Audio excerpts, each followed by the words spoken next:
Another quick video while I'm at it. I figured while I'm porting these heads, I'd do a quick video on an easy way to pull valve springs and junk. So what I like to do is keep everything in order. That when you put it back together, your retainers are matched to your keepers, your valves are matched to your seats, your valve tips are matched to your rocker arm tips, etc., etc. If you're going with all new stuff, it don't matter. But if you're not, this certainly doesn't hurt. So for the heads, they're pretty easy. On the truck stuff I work with, the temperature probe goes in the front of the driver's side head, so it's easy to tell which head's which. And then on these that I work on, the back steam ports are plugged off and the front has the crossover.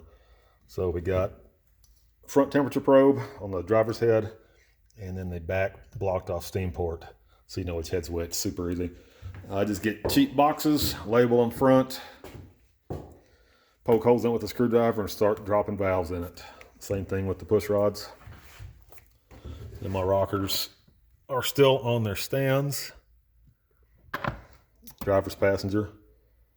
And then for actually pulling the valve springs, if you want to port it or if you're going to bigger valve springs, if you're using like a drop-in cam, like the Summit 500 lift 209 cam, these will work. But if you're doing something with more lift, you're going boosted, you're probably going to want a better spring. So all you need for pulling these off the engine is a hammer. It can be rubber or regular, doesn't matter. A socket. The socket's going to slip over the retainer. Okay, make sure you got enough room to clear the keepers. Cheap valve spring puller, a 2-inch C-clamp, and then small magnet so you can reach in there and grab keepers. So what you're going to want to do, I'm going to hand this to the boss lady. Put your socket over the retainer. Just give it a good whack with a hammer. That'll loosen the keepers from the retainer so you can get those things off. Then grab your valve spring compressor. And then what you do with your clamp is throw this on there, because without fail, the valve spring compressor is going to pop off a spring coil about the time you're done, and you're going to get all pissed off. Ain't nobody got time for that. It's like bronchitis. It is. Don't be laughing over there. I see you laughing. I got bronchitis. Oh, Jesus, that's a fire. I went into the kitchen for a pop. I smelled something like barbecue. Lord Jesus, there's a fire. Anyway, got that clamped on there so it can't pop off and make you angry. Ain't nobody got time for that.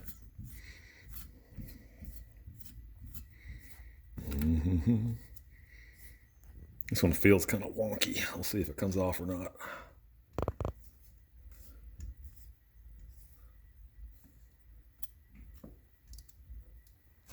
Well, now.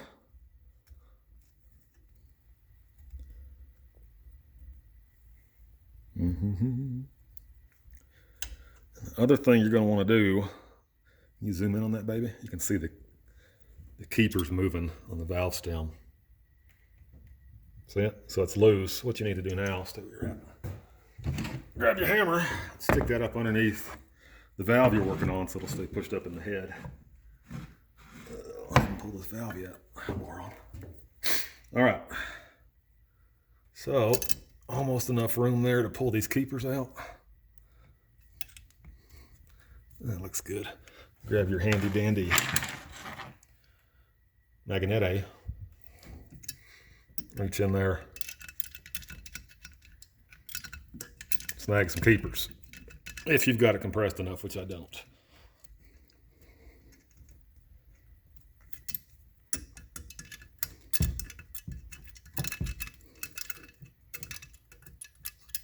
Just like that. All right, uno más. Dun, dun, dun. And there you go. No explosive springs, no swearing, it's all good to go. And you just take your valve, pop it out, throw it in your box, and you're good to go. And that is it for this one.